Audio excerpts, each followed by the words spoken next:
Ainda em pé, meus queridos irmãos, a palavra com o pastor Alex.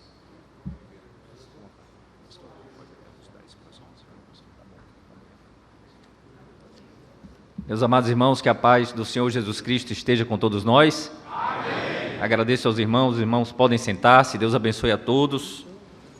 Estou muito feliz, já me sinto saudoso, estou com saudades aqui da cidade, dos irmãos. A igreja é muito acolhedora. Parece que eu vou almoçar aqui também com os irmãos. E logo depois do almoço, vou para Guarulhos e, se Deus quiser, à noite estarei em Salvador. Mas eu digo com sinceridade que me senti em casa aqui. Os irmãos são muito amorosos e nós somos uma família, não é, irmãos? Então, nós nos sentimos bem na nossa casa. E eu me sinto aqui totalmente ambientado, familiarizado.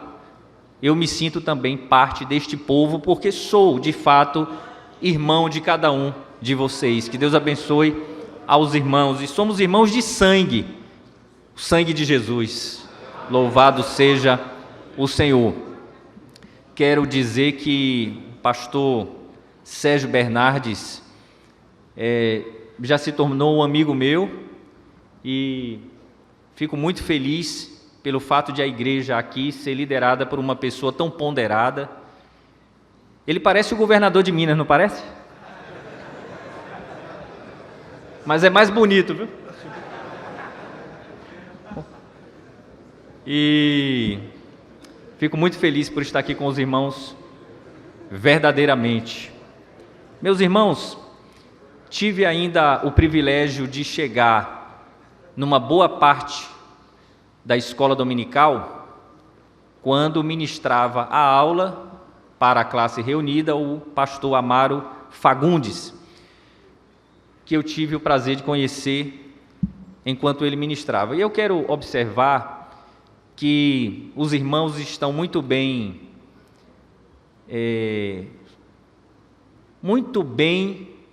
sortidos por esse tipo de conhecimento. E enquanto o pastor falava, eu perguntei ao pastor Sérgio se o pastor Amaro é professor de português. Cadê o pastor? Está por aqui? Ah, está aqui. Aí ele falou, não, é professor de português mesmo. Eu falei, então pronto. Porque, o que acontece? Eu não sou professor de português, mas eu gosto muito da língua portuguesa. E só uma observação antes de entrarmos aqui na explanação de hoje, é que algumas pessoas, pastor Amaro, muitas vezes não entendem a ênfase na questão da gramática, né? E de outros aspectos da língua. Porém, a Bíblia foi escrita em idiomas humanos, não em língua estranha. Hebraico, grego e aramaico. Tem uma gramática ali. Há um vocabulário, há uma ligação entre as palavras que se chama sintaxe.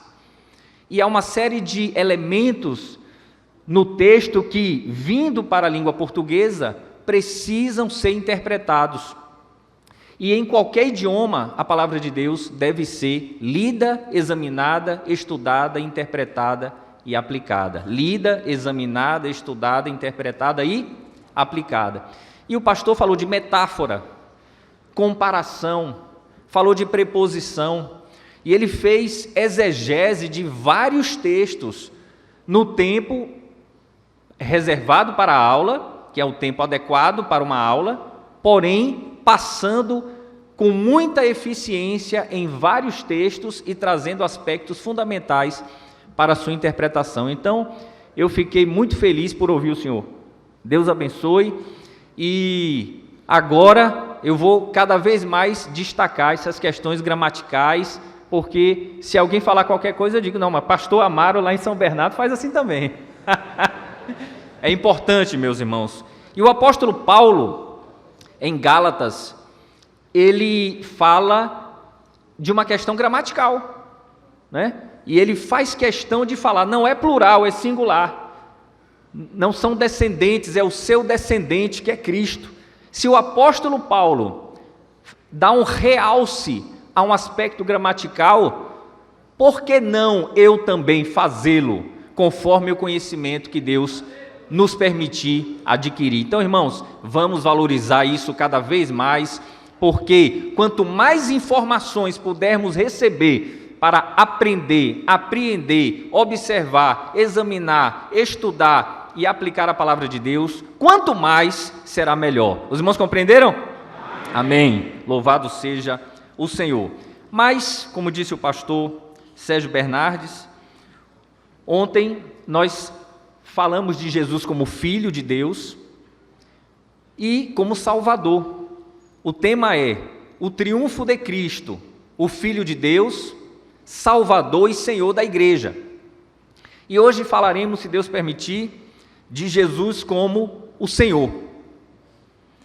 Olhando para o texto de Colossenses capítulo 1, de 13 a 20, e eu quero dizer para os irmãos que o irmão Moisés disponibilizou, conforme a designação do pastor Sérgio Bernardes, a nossa apostila.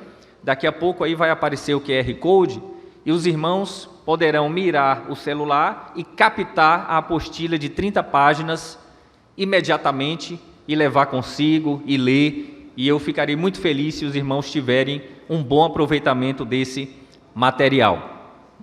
Mas, amados e queridos irmãos, ouvintes da palavra de Deus, olhando para o texto de Colossenses 1, de 13 a 20, não o leremos todo, já o fizemos ontem, pelo menos não faremos a leitura toda agora, mas os versículos que são pertinentes ao tema desta manhã são, por exemplo, o 13, quando ele diz, reino do Filho do seu amor. Então a palavra reino, vamos guardar por enquanto essa palavra reino. Reino tem a ver com rei.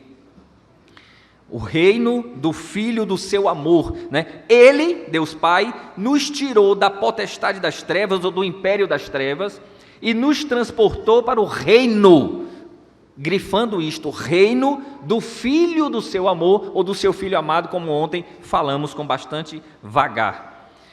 No versículo 16 nós temos, porque nele foram criadas todas as coisas que há nos céus e na terra, visíveis e invisíveis, sejam tronos, sejam dominações, sejam principados, sejam potestades, tudo foi criado por ele e para ele. Observe que é uma hierarquia de poderes sobrenaturais, espirituais, tronos, dominações, principados, potestades, mas tudo isso está subordinado a Cristo.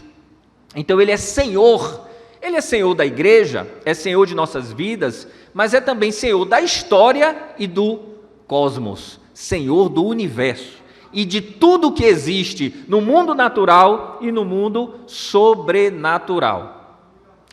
Também observamos o versículo 17, quando diz, Ele é antes de todas as coisas, e todas as coisas subsistem por Ele. Antes, aqui, advérbio, e ele nos indica antecedência, preeminência, prioridade. Os irmãos podem observar que no texto de Colossenses 1, de 13 a 20, como também Efésios 1, de 13 a 14, nós temos ali duas ideias orbitando os textos: centralidade de Cristo e superioridade de Cristo.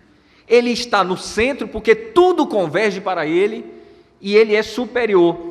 Ele está acima, ele vem antes, ele é primeiro, ele é precedente, é antecedente, a glória é dele. Estava na criação, sustenta tudo e todas as coisas convergem para a glória do seu nome. Também observamos aqui o versículo 17, né, como eu disse, e o versículo 18. E ele é, o texto é poético, pastor Amaro, é poético. E ele é a cabeça do corpo da igreja. Olha, cabeça é o princípio e o primogênito dentre os mortos. Ontem falamos do conceito de primogênito, da criação dentre os mortos. Não precisamos retornar a isso. Mas veja que primogênito tem a ver com primeiro. Para que em tudo tenha a preeminência. Alguém diz, mas Paulo está sendo redundante. Não. Essa redundância dele não é um pleonasmo vicioso, como a gente estuda na escola, né? Subir para cima, descer para baixo, entrar para dentro, sair para fora, não é pleonasmo vicioso, uma redundância, um vício de linguagem, não. Paulo, na sua linguagem, nas epístolas, utiliza um pleonasmo de realce. É para destacar, é para enfatizar. Ele fala para ninguém ter dúvida de que Jesus é superior, Jesus é primeiro, Jesus é Deus, é digno de glória. Eu gosto de dizer que Deus merece glória, mas muito mais do que merece, porque Ele é digno de glória. Porque se eu digo apenas que Ele merece, eu não estou dizendo toda a verdade, embora seja verdadeiro. Ele merece, porque Ele tem mérito. Mas ainda que Deus não fizesse algo que eu reputasse como meritório para mim, Ele continuaria sendo digno de glória. Se Ele ressuscita alguém, Ele é digno de glória. Se Ele não ressuscita, continua sendo digno de glória. Se Ele cura o enfermo, Ele é digno de glória. Se Ele não cura aquele enfermo, Ele continua sendo digno de glória. Louvado seja o Senhor, que Ele é. Quando Moisés perguntou a Deus na sarça ardente, diante da sarça, quem eu vou dizer ao povo que está me enviando? Ele diz: eu sou o que sou. Diga ao povo: eu sou, me enviou a vós. Esse eu sou, no hebraico, uma das traduções possíveis é: eu serei o que serei. Como assim? Deus está dizendo: o que eu sou é eterno, não é condicionado, não é restrito, não é limitado, e eu vou manifestar para vocês quem eu sou à medida das minhas intervenções na história. E quando Jesus diz: eu sou isto, eu sou aquilo, como ontem trouxemos aqui um repertório das frases eu sou de Jesus, que no hebraico é ego eimi, eu sou. Quando ele diz isso, ele estava se igualando ao Pai. E quando em Apocalipse, o pastor Sérgio ontem principiou o culto lendo o texto de Apocalipse, que fala, um dos textos que diz: eu sou o alfa e o ômega. Quando Jesus diz isso, ele está dizendo que ele é o eu sou, que ele é igual a Deus, porque ele está nas extremidades, nada está além do alfa e do ômega, do princípio e do fim, do primeiro e do derradeiro. Ele preenche tudo e nada escapa a Cristo. Quando Deus criou o mundo, haja luz, haja isto, haja aquilo, Ele não precisou de anjo, Ele criou os anjos. Ele usou apenas o seu poder. Deus consultou a si mesmo, o Pai, o Filho e o Espírito. O Espírito pairava sobre as águas e a palavra de Deus é o próprio Cristo. Cristo é o Logos, está em João, está em 1 João. Cristo é a palavra que fundamenta todas as coisas na criação e na recriação. Na formação do universo e da humanidade e na formação espiritual do regenerado. Louvado seja o Senhor, na criação e na recriação. Observando ainda, cabeça. No direito, eu trabalhei no Ministério Público Militar em Mato Grosso do Sul por cerca de 2 anos, que faz parte do Ministério Público da União, e dentro dele também o Ministério Público Federal, onde estou em Salvador há muitos anos, mas o Ministério Público Militar é um ramo do Ministério Público da União junto com o Federal. E lá no Ministério Público Militar trabalhávamos com o Código Penal Militar e o Código de Processo Penal Militar. E há alguns crimes em que se fala da figura do cabeça, que é o líder da quadrilha, o líder do bando. E é interessante, certa vez eu estava estudando e verifiquei que Jesus, o pastor Amaro vai gostar, Jesus não é o cabeça, ele é a cabeça. Mudou o artigo. Que isso é bobagem? Não, porque o cabeça não expressa tudo aquilo que Paulo quer dizer, ou não expressa com exatidão. O cabeça fica parecendo que ele é líder de um grupo. Jesus é a cabeça no sentido de que ele é o cérebro, ele direciona este corpo da igreja. E nada pode ser feito para a glória de Deus se não for por Jesus. O fruto do Espírito: amor, alegria, paz, longanimidade, benignidade, bondade, fidelidade, mansidão, domínio próprio, e contra essas coisas não há lei. Gálatas 5, 22 e 23, só existe em nós porque Jesus habita em nossos corações, somos santuário de Deus. Os dons do Espírito são dados por Jesus. Quem é que batiza no Espírito Santo? Jesus. Então é tudo por Jesus. louvado seja o Senhor. A igreja, o corpo dela, manifesta-se e trabalha no mundo, porque ela é corpo de Cristo. Então Cristo atua no mundo. Muitos talvez queiram ter um contato com Cristo de uma forma mística. Cristo está na igreja. A igreja é a evidência de Cristo.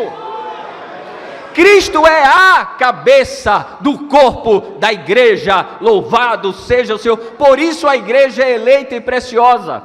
E quando alguém fala mal da igreja, nós podemos fazer críticas a situações sociais, comportamentos e circunstâncias em que pessoas que se dizem cristãos envergonham os verdadeiros cristãos, sim, mas a igreja é amada por Cristo. O discurso de ódio, né, do inimigo vem quando ele diz: nessa igreja não tem amor. Como que na igreja não tem amor? Que se o amor de Cristo foi derramado em nossos corações. Amados irmãos, podemos observar aqui ainda, no versículo 18, ele diz ainda, ó, ele é a cabeça do corpo da igreja, é o princípio e o primogênito dentre os mortos, para quem tudo tenha a preeminência. 19, porque foi do agrado do Pai que todo o pleroma, do grego, toda a plenitude nele habitasse. E no 20, e que havendo por ele feito a paz pelo sangue da sua cruz, falamos sobre isso ontem, por meio dele reconciliasse consigo mesmo todas as coisas, tanto as que estão na terra como as que estão nos céus. Irmãos, eu quero falar da dimensão política do reino de Deus. Não é política eleitoral, não é política partidária, mas muitas vezes, em razão até da cultura popular, daquilo que nós extraímos da literatura, dos filmes, do passado e de novelas, daquilo que, infelizmente, trazemos na bagagem quando vimos para a inserção no corpo de Cristo, talvez por um folclore e filosofias que ainda habitam a nossa mente, e a gente vai se desintoxicando, se descontaminando, se despoluindo pouco a pouco pela ação regeneradora e santificadora do Espírito. Mas em razão disso, talvez muitos crentes ainda tenham aquela noção de que ir para o céu é simplesmente descansar, mas num sentido muito superficial. É como se fosse o fim, mas não é o fim, é o começo. Irmãos, essa vida terrenal é muito efêmera, é rápida, o tempo passa e nós voamos, diz a palavra do Senhor. Nosso descanso não é aqui, também diz a Escritura. Isso é muito rápido, 70, 80 anos, 90, quem sabe 100, ou muito menos que isso. A nossa vida, na verdade, está escondida em Deus. A palavra do Senhor nos diz, e Cristo vai restaurar todas as coisas. A nossa vida mesmo, verdadeira, melhor, superior, vai começar quando os nossos corpos forem transformados, transfigurados, glorificados no arrebatamento da igreja, que eu aguardo, e todos nós, ou na ressurreição dos mortos. Então nós habitaremos com Ele para sempre.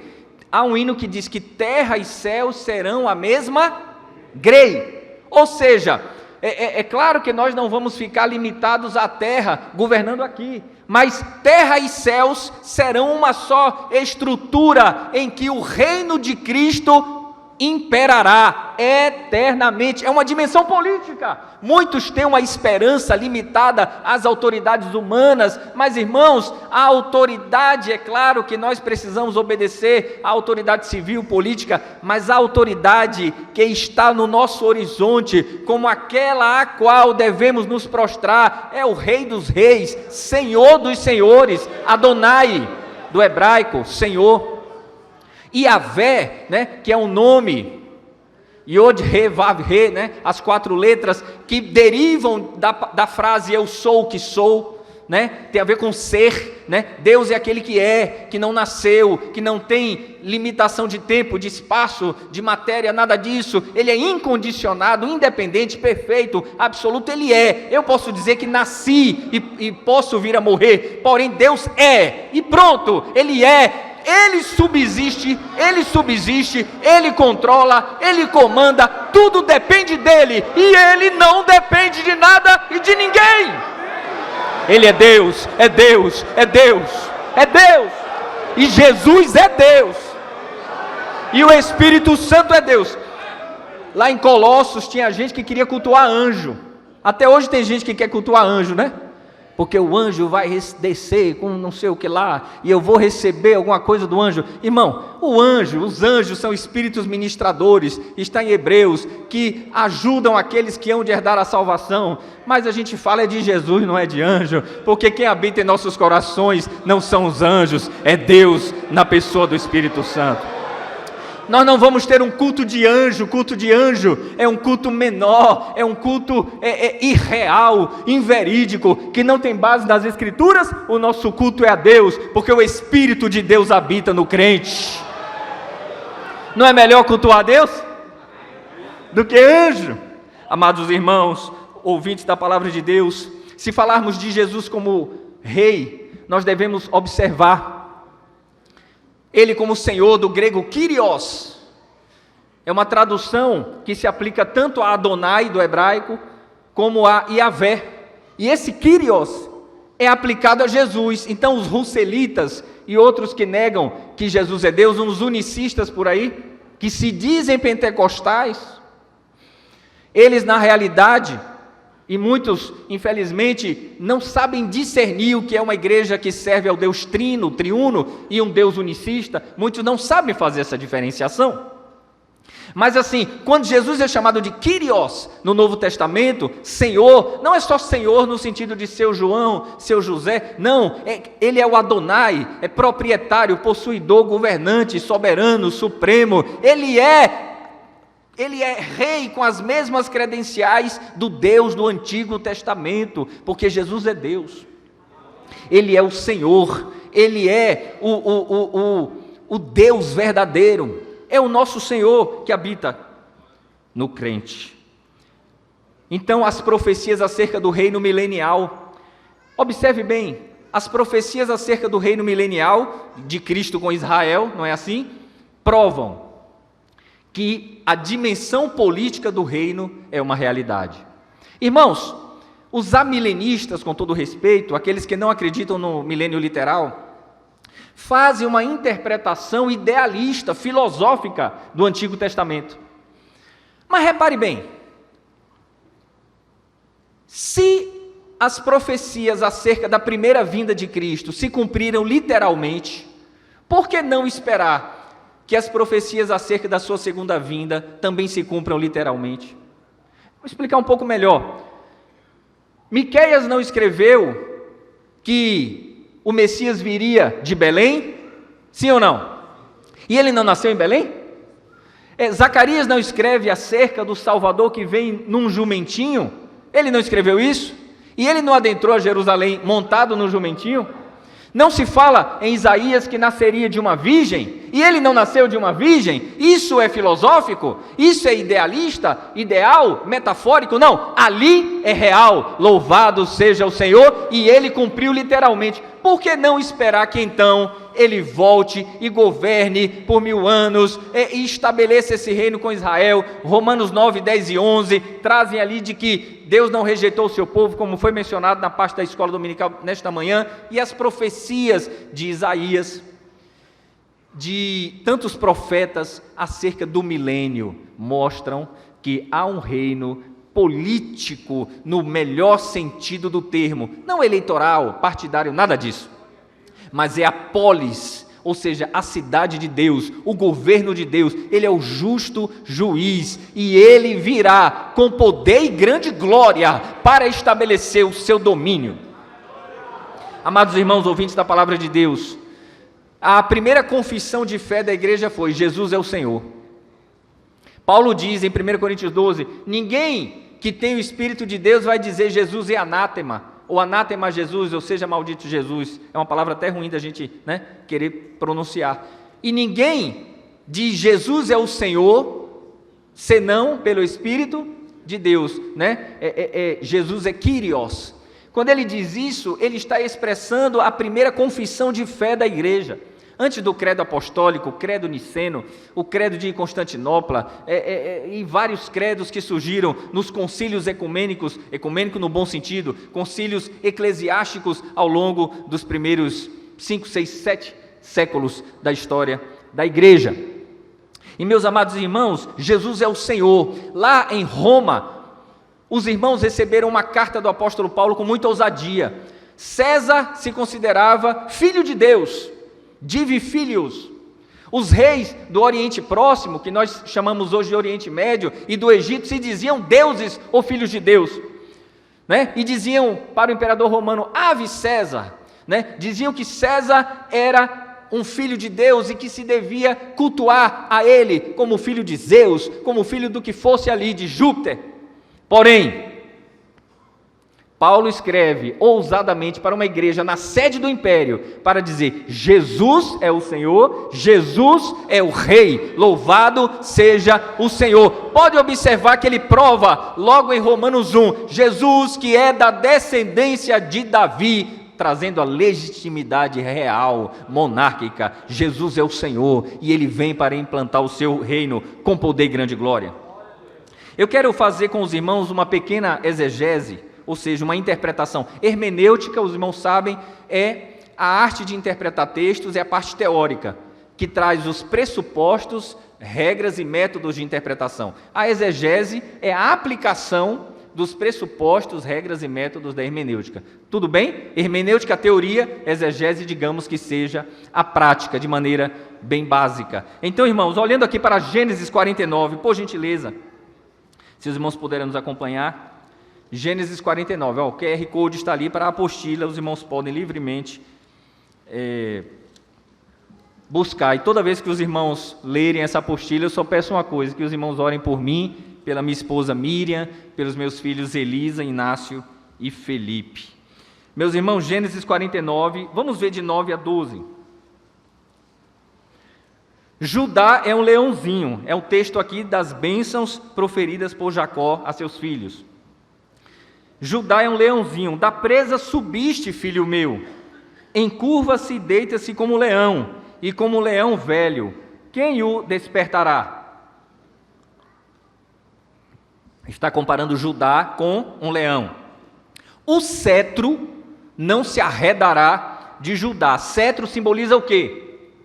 Poder real, monarquia, reino. O cetro não se arredará de Judá, nem o legislador dentre os seus pés. Aqui é um paralelismo hebraico. É quando duas frases, ou 3, ou 4, ou 5, ou 6, constroem uma mesma ideia. Não necessariamente repetindo, mas, por exemplo, ouça a doutrina de seu pai, não despreze o ensino da sua mãe. É um paralelismo, colocam-se duas ou mais frases para construir uma só ideia. Então aqui ele fala de maneira poética e profética, algo para construir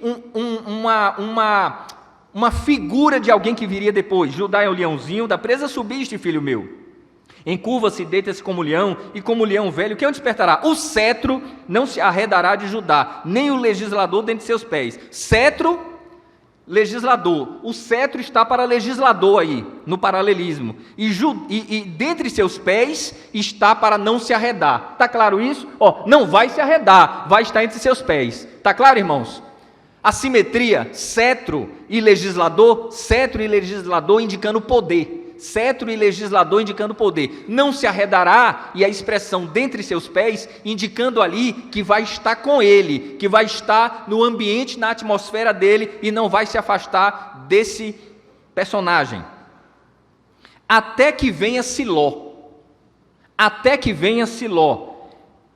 E a ele se congregarão os povos, e a ele obedecerão os povos. Ele amarrará o seu jumentinho à vide, e o filho da sua jumenta à cepa mais excelente. Paralelismo de novo. Ele amarrará o seu jumentinho à vide. Então, jumentinho tem o seu paralelo na outra frase, filho da sua jumenta, né? E cepa mais excelente tem um paralelo na vide. É uma construção poética, muito expressiva, que nós vamos tentar explicar agora.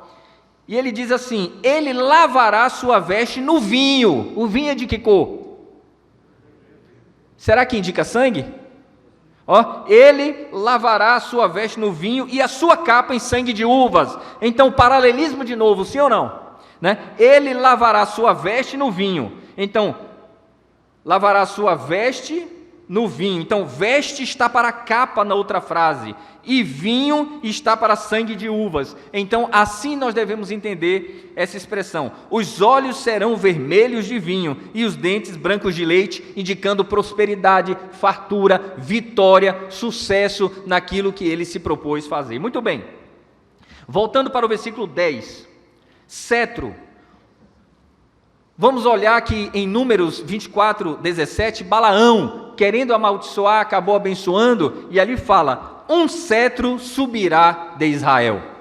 Fala-se também do poderoso de Jacó, louvado seja o Senhor. Em Isaías 11, 4, diz, ferirá a terra com a vara da sua boca, indicando poder, autoridade, cajado, indicando ali um poder inabalável. No Salmo 45, 6, o cetro do teu reino é um cetro de equidade, não é só poder e autoridade, é justiça, distribuição da justiça, louvado seja o Senhor. No versículo 10, ele fala do legislador, que pode ser traduzido como bastão de comando, mas legislador é quem produz lei, bastão de comando, mas irmãos, o campo, eu vou usar uma palavra difícil e vou explicar, o campo semântico, ou seja, o campo de significado aí, continua sendo o mesmo, poder. A depender da tradução, nós temos uma variação, mas isso não atrapalha em nada o sentido. O poder, a autoridade, né? O bastão de comando, o legislador, né? O bastão de comando não se arredará de Judá. O poder estará com Judá. Estou sendo claro, irmãos? Vamos devagar aqui. Ele diz assim, olha, Judá é o meu legislador, ou Judá é o meu cetro. Salmo 67, na NVI, Nova Versão Internacional. Judá é o meu legislador, Judá é o meu cetro. No versículo 10, quando ele diz entre seus pés, na NVI, Nova Versão Internacional, que é muito boa, diz dentre seus descendentes. Porque dentre seus pés, né? Tem a ver ali com o ancestral, né? Do ancestral virá, digamos assim, pelos seus pés. É uma expressão, uma figura de retórica, uma figura de linguagem. Dele virá alguém, dele virão os seus descendentes.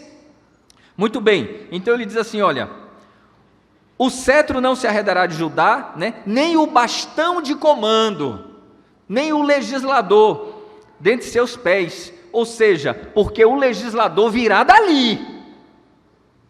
O legislador virá de um descendente de Judá, louvado seja o Senhor, até que venha Siló. Então, o cetro não vai se arredar. Vamos lembrar de uma coisa, avançando muitos séculos, quando uma mulher tentou destruir toda a linhagem davídica, uma mulher salvou uma criança, o rei Joás.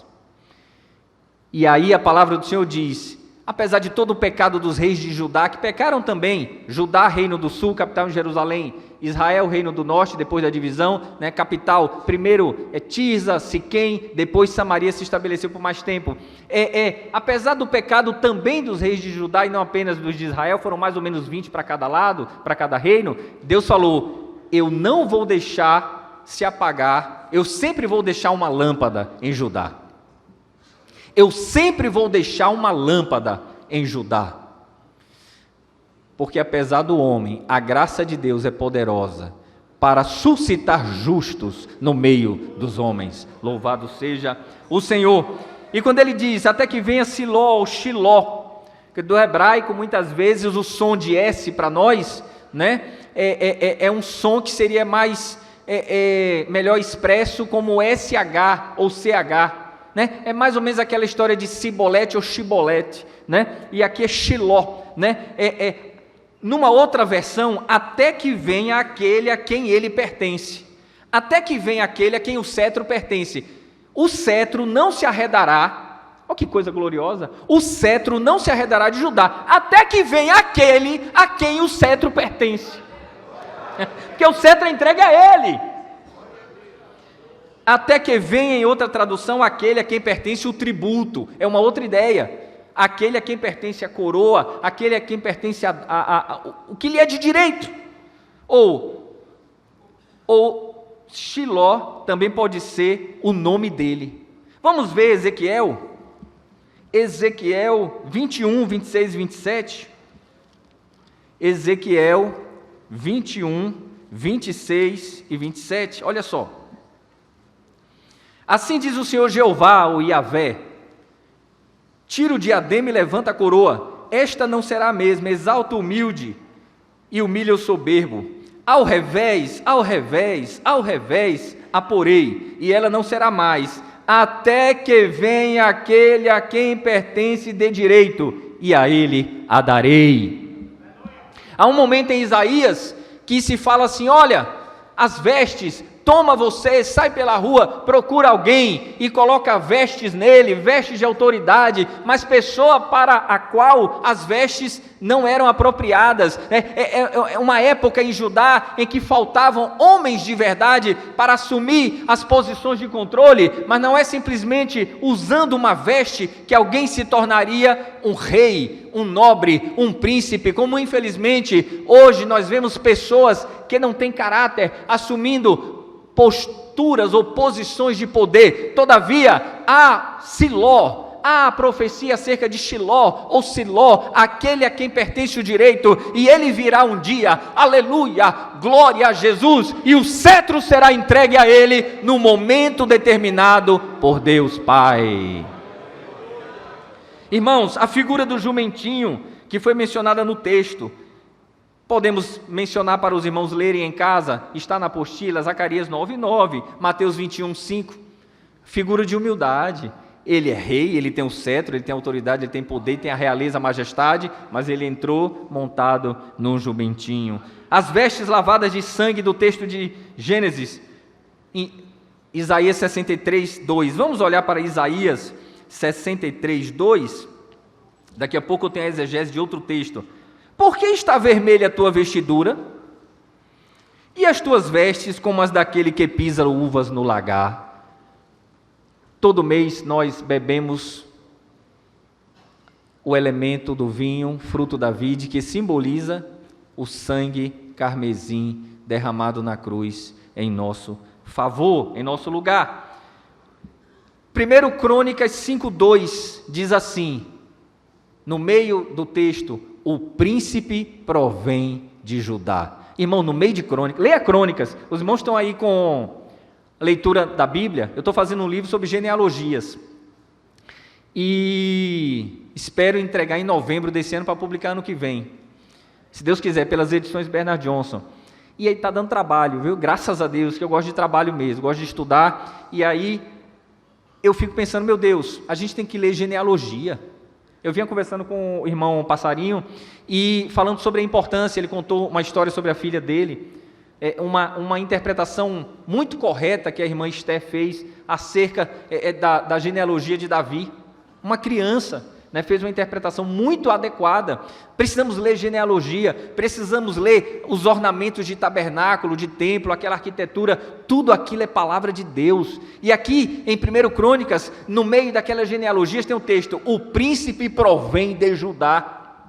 Irmãos, quando ele fala também da paz, no próprio texto que lemos de Gênesis 49, de 9 a 12, ele fala ali de uma ideia de prosperidade, de vinho, e aí nós lembramos que a paz que Siló promove é primeiro paz com Deus.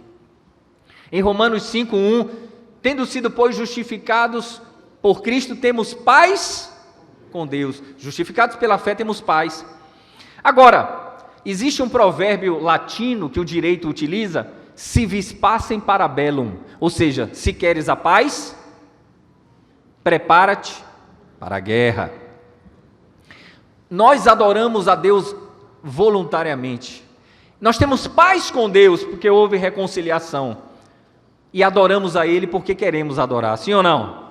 Mas haverá um dia em que Ele virá com poder e glória, e todo olho verá, e toda língua confessará, e todo joelho se dobrará, mas não será voluntariamente no caso deles. mas é porque diante do poder luminoso, não é luminoso aí, é luminoso, de numen, com N, de glória, de algo grandioso, estonteante, que não tem como ficar de pé, diante dele todo mundo vai se desconjuntar, aleluia, e vai se prostrar diante do poder incontrastável e inegável e irrefutável de Deus. Mas eu não quero, irmãos, que Deus me livre, me prostrar com temor de estar amedrontado. Não.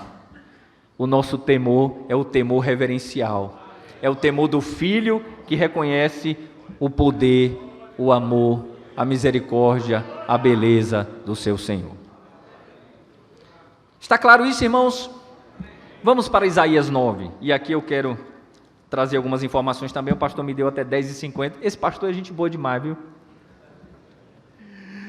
Pastor, agradeço muito ao Senhor pelo tempo que o Senhor me reservou, porque isso é de Deus. Eu vou orar pelo Senhor, viu? Isaías 7. Irmãos, os irmãos sabem, né? Isaías 9, melhor dizendo, quando ele diz aqui, porque o menino nos nasceu e um filho se nos deu, e o principado está sobre os seus ombros, e o seu nome será Maravilhoso Conselheiro, não tem vírgula aí. Se tiver, as melhores traduções tiram, porque ele é um maravilhoso conselheiro, porque os conselhos dele são maravilhosos. Muitas vezes a gente pede conselho a todo mundo e só vai falar com Deus por último, para ele chancelar, né? Não, ele é um maravilhoso conselheiro, os conselhos dele são maravilhosos. Maravilhoso conselheiro, vírgula, Deus forte, vírgula, Pai da eternidade, vírgula, Príncipe da paz. Do incremento deste principado e da paz não haverá fim, sobre o trono de Davi e no seu reino, para afirmar e para o fortificar, em juízo e em justiça, desde agora e para sempre, o zelo do Senhor dos Exércitos fará isto. Observe bem, os irmãos já ouviram, vamos ampliar isso aqui no contexto, os irmãos já ouviram falar muito, e não está errado, que o livro de Isaías pode ser lido em duas sessões, de 1 a 39, né, capítulos 1 a 39, de 40 a 66, sim ou não? Tudo bem, não está errado. Mas essa é uma das maneiras de enxergar Isaías. A gente pode dividir os livros da Bíblia em tantas formas quantas forem adequadas ao seu conhecimento. Agora tem que ter critério, né? Tem que ter critério. Isaías de 1 a 39, o escopo mais histórico, mas tem profecia ali também. E de 40 a 66 fala-se da consolação. Porém, meus amados irmãos, eu aprendi uma outra forma de dividir Isaías, e eu vou falar tudo isso não só para trazer informação, tem a ver com a interpretação de Isaías 9, 6. Observe bem, de 1 a 6 nós temos a introdução do livro de Isaías. A introdução. Então, quando nós lermos Isaías, vamos observar a introdução, o introito do livro de 1 a 6. Aí começa uma grande divisão. Do capítulo 7 até o 35 é o teste de Acais. Rei Acais, não tem? Uzias, Jotão, Acais e Ezequias. Acais, reino do norte ou do sul? Sul, exatamente, eu ouvi aqui alguém dizendo sul, reino do sul, né? E do 36 ao 66, teste de Isaías. Olha, do 7 ao 35, teste de Acais, e ele não passou. Do 36 ao 66, o teste de Isaías. Esses dois personagens são provados. Esses dois personagens são testados, ou recebem uma mensagem de Deus e precisam responder de maneira obediente e positiva. Vamos fazer subdivisões, e eu estou tranquilo para falar com detalhes, porque na apostila os irmãos vão poder ler com calma, mas vou falar de forma panorâmica. Observe bem, dentro dessa parte de 7 a 35, relacionada ao teste de Acais, rei Acais, nós temos o livro do Emanuel. Vamos chamar de livro do Emanuel, dentro do livro de Isaías, de 7 a 12. É aí que entra a previsão dessa figura, o menino nos nasceu, um filho se nos deu, e etc. É aí no livro do Emanuel. Por quê? Porque está predizendo que virá alguém que será o Deus conosco, que será o Rei e o Senhor. Do 13 ao 23, juízos contra diversas nações. E do 24 ao 35 é o chamado Apocalipse de Isaías. Ali dentro fala também de escatologia e fala do reino milenial. Mas por que teste? Acais viu ali uma aliança do rei da Síria com o rei de Israel ao norte, e ele não confiou em Deus. Isaías leva ali o seu filho, Sear-Jazube, que significa um remanescente voltará.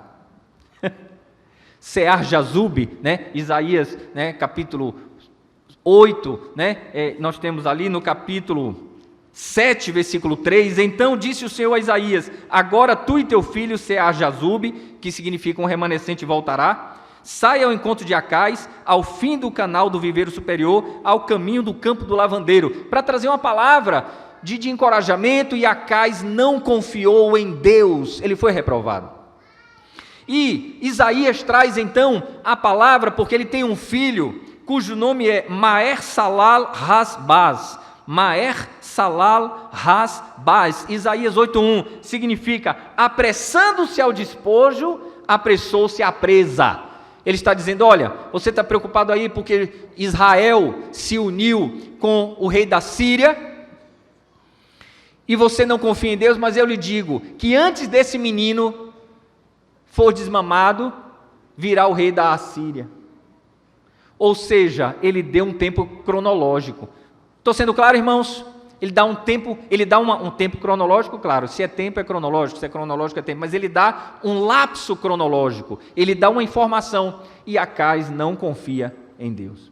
E é interessante, mas observe bem, cada texto da Bíblia tem um significado só. Digamos assim, cada mensagem não tem vários significados, como os pós-modernistas dizem que o texto significa o que você quiser, não.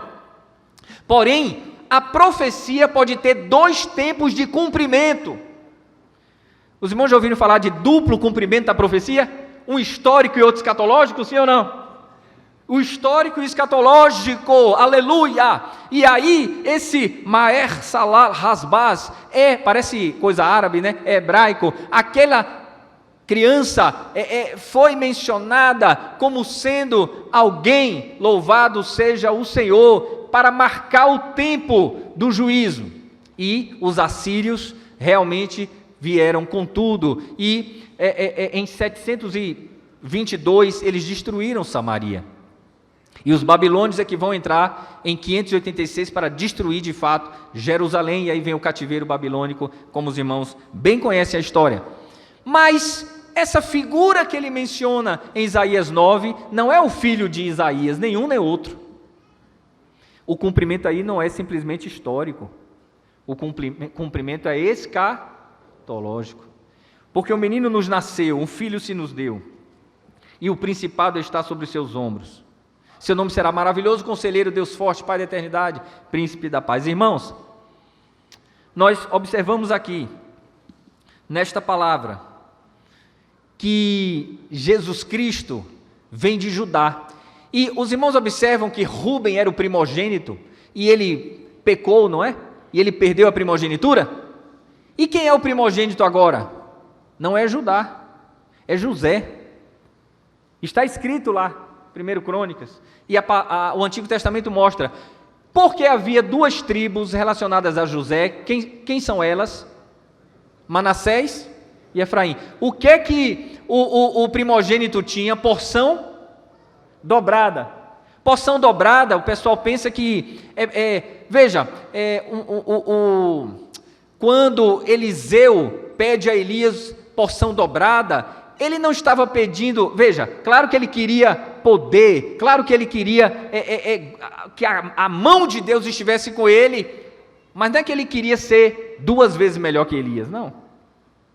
Ele diz o seguinte: eu quero ser teu herdeiro espiritual, porque o primogênito recebia porção dobrada. Hoje, no quinhão de herança, cada herdeiro recebe a mesma percentagem na legítima, sim ou não? A não ser que a pessoa, deixa eu explicar melhor, alguém deixa os seus bens, e se ele fizer um testamento na parte dispositiva, na parte voluntária, ele deixa conforme o que ele quiser, mas na parte necessária, deixando para a mulher, para os filhos, a percentagem é igual para cada um, tudo bem? Na parte que a lei manda, mas Aqui na cultura hebraica, conforme o Antigo Testamento, o primogênito recebia em dobro. Por quê?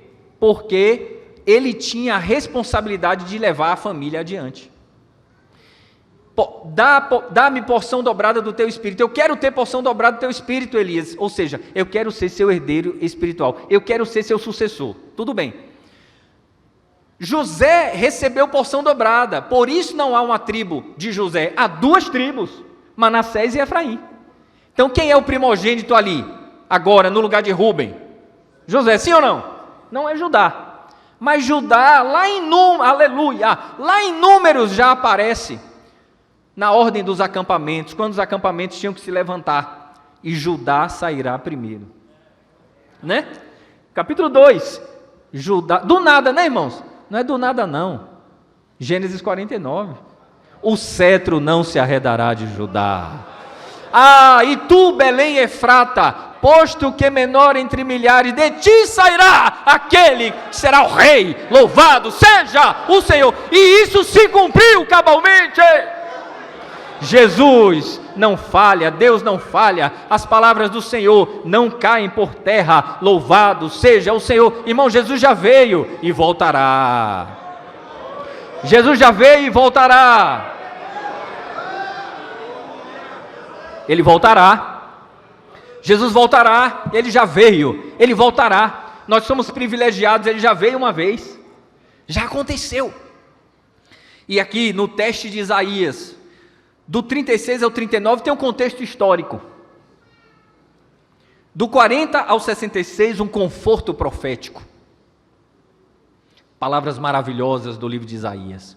Eu aprendi a admirar Isaías e a palavra de Deus com a minha mãe, de saudosa memória, uma serva do Senhor. E ela amava os textos de Isaías, de Jeremias.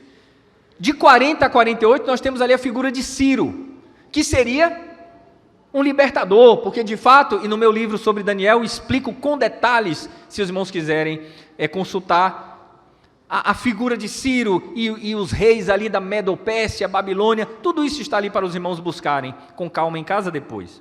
Mas assim, Ciro, de 40 a 48, aparece como um libertador, e ele é chamado por Deus de meu servo. Só que Deus providenciou um libertador maior que Ciro. Do 49 ao 57 de Isaías, é o Messias, que não liberta apenas Judá do império babilônico, ou ali daquele cativeiro. Na verdade, ele nos livra da ira futura, ele me livrou da morte, da escravidão, da inimizade, do distanciamento, da alienação, da vergonha, da vexação. Louvado seja o Senhor, aleluia. Jesus é o Messias, ele é maior que Ciro, ele é o libertador escatológico. Tem um cumprimento histórico, né? Mas tem o escatológico também, e os dois estão interligados. E por fim, do 58 ao 66, o reino. Esse reino será estabelecido com poder e glória. E aqui eu quero observar o seguinte: no dispensacionalismo, e nós somos dispensacionalistas, e aqui o irmão Moisés estava me dizendo que esta igreja é muito ciosa de doutrina, é muito consciente, pré-tribulacionista, pré-milenista, não é assim? Pentecostal, essa não é a igreja pentecostal? Pré-tribulacionista, pré-milenista, pronto. Então o que é que acontece? Nós observamos que haverá, o estabelecimento desse reino com poder e grande glória, e no entanto esse reino já existe. Como assim? A Bíblia várias vezes diz: o Senhor reina, nos salmos, os salmos reais, ele já reina, porque existe o reino de Deus, irmãos, que é o reino eterno, universal, eterno, não conhece tempo, universal em todo lugar. Ele é imediato, porque Deus reina e controla tudo, e ele é incondicionado, não depende de nenhum mediador, não depende de nada, melhor dizendo. Ele é imediato, não precisa de mediador, e ele é incondicionado. Só que tem outra coisa: Deus entendeu de estabelecer na terra o seu reino histórico, não é simplesmente eterno. Ele conheceu aqui um tempo. O seu reino local começou a partir do Éden, e ele foi ali para Israel, e hoje está nos nossos corações, porque o reino de Deus não é comida nem bebida, mas justiça, paz e alegria no Espírito Santo. Então ele reina. Então é um reino histórico. Jardim do Éden, Israel, é um reino localizado, é um reino condicionado a quê? A obediência. Mas Adão desobedeceu, mas Israel desobedeceu, porém Jesus obedeceu. Então esse reino vem para nós não pela nossa, mas pela obediência de Cristo. E porque Ele é obediente e é santificador daqueles que nele creem, eu também posso ser obediente, louvado seja o Senhor, porque Ele foi primeiro. E é mediado, não é imediato nesse sentido, é mediado. Como? Mediado, primeiro, pelos sacerdotes, patriarcas, né? Patriarcas, sacerdotes, o rei Davi, né? Segundo Samuel 7, de 12 a 16, Crônicas também fala disso, né? Quer dizer, Deus fez uma aliança com Davi e com Salomão, mas havia um mediador maior que Davi, que Salomão, que Abraão, que Moisés, que Israel, que todos eles, porque diz que há um só Deus e um só mediador entre Deus e os homens, Jesus Cristo homem. E aí?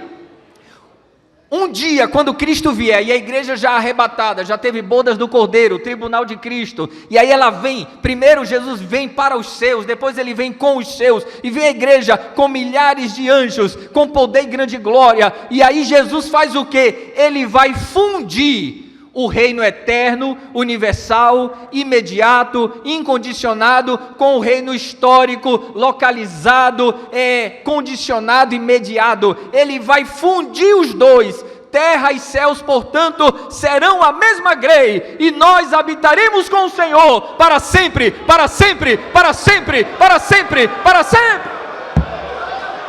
Aleluia, irmãos. Deus é maior. E eu quero, no final, trazer uma palavra de encorajamento. Não vamos desistir.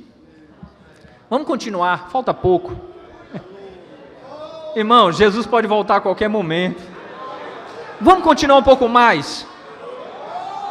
Está difícil? Pode confessar pecado, está difícil? Reconcilia-se logo. Há alguém que está contra, mas Deus é maior do que ele, louvado seja o Senhor. Vamos um pouco mais, vamos caminhar, olhando para o autor e consumador da nossa fé, olhando para o alto de onde vem a nossa redenção. Não vamos voltar não, irmãos. Voltar para o Egito? Nada. Ficar no meio de Canaã? Não. Jesus virá, ele é o general, e ele vai nos levar para a glória. Nós temos um horizonte que não é terrenal, é espiritual, escatológico, messiânico, celestial. Ele governará conosco, nós governaremos com ele. Todos compreenderam dessa maneira, meus irmãos? E eu quero, meus queridos e amados irmãos, ouvintes da palavra de Deus, agradecer aos irmãos por esse período que passamos juntos. Para mim foi um prazer muito grande estar com os irmãos. Um dos maiores presentes que eu recebi na minha vida, e não é força de expressão, é verdade, foi estar com os irmãos aqui ontem e hoje. Muito feliz por estar aqui com os irmãos, pastor da igreja, pastor Marcos. Falei pouco do pastor Marcos, né? Mas é meu amigo. É Marcos do Rei, que é Del Rey, né? É Marcos do Rei ele, só que Del Rey está em espanhol, né? Del Rey, Marcos do Rei Jesus. Pastor Marcos foi quem nos vocalizou o convite, né, pela primeira vez lá em Campinas, e já nos tornamos amigos. E meus irmãos, agradeço também, né, a irmão Moisés, Passarinho, todo mundo que nos ajudou, os irmãos que conversaram conosco, que compraram os livros. E eu quero, pastor, só fazer uma divulgação para concluir. Temos esse livro que os irmãos viram, temos também nosso canal no YouTube, com exposições bíblicas. Ali não tem opinião de homens. Eu comecei, né, a revitalizar o canal. Estamos expondo Gênesis, devagarzinho, 40 minutos mais ou menos cada vídeo. Estamos indo para o capítulo 2. Se os irmãos quiserem nos acompanhar, ali a gente só está expondo mesmo a palavra de Deus. Agora, qualquer dúvida maior, os irmãos perguntam ao pastor da igreja, tá certo? Mas ali só para dar um balizamento, uma ajuda. E, se Deus permitir, no primeiro semestre lançaremos o livro Legítima Defesa da Fé, que são ensaios de defesa da fé cristã em relação à situação da igreja brasileira. Esse eu demorei uns 10 anos até concluir, porque eu ia criando, retirando, acrescentando, revisando a questão do português, que eu sou muito chato com isso, sempre passa alguma coisa, mas eu vou revisando, tirando, acrescentando, mudando, e então ao longo de muitos anos, deve sair, se Deus quiser, no primeiro semestre agora, pelas edições Bernard Johnson. E o outro, eu peço que os irmãos continuem orando e orem, porque sobre genealogias, esse eu quero que seja um livro denso, com muitas passagens bíblicas, tratando de todas as genealogias da Bíblia, falando de filho, de semente, geração eleita, foi falado aqui de manhã, povo adquirido, nação santa, de todos esses aspectos relacionados à filiação divina, a Cristo como Filho de Deus, e por que as genealogias estão na Bíblia. Irmãos, minha vida é essa, é estudar, cuidar da minha família, ajudar o pastor Valdomiro Pereira da Silva na nossa igreja lá na Liberdade, em Salvador, trabalho no Conselho de Ética, comissão de ensino, mas assim, o meu prazer é estudar a Bíblia, e não digo isso de maneira nenhuma com vanglória. E eu peço que os irmãos se irmanem comigo nesses projetos. Eu vou considerar sempre que a igreja de São Bernardo do Campo e todas essas igrejas relacionadas a esta preciosa convenção fazem parte do meu ministério. Por quê? Porque os irmãos estarão orando por nós e nos ajudando a prosseguirmos, a cumprir a carreira que nos foi proposta. Eu amo os irmãos. Que Deus abençoe a todos, em nome do Senhor Jesus. Agradeço ao pastor pela deferência tão honrosa e lhe devolvo a palavra no nome do Senhor Jesus Cristo.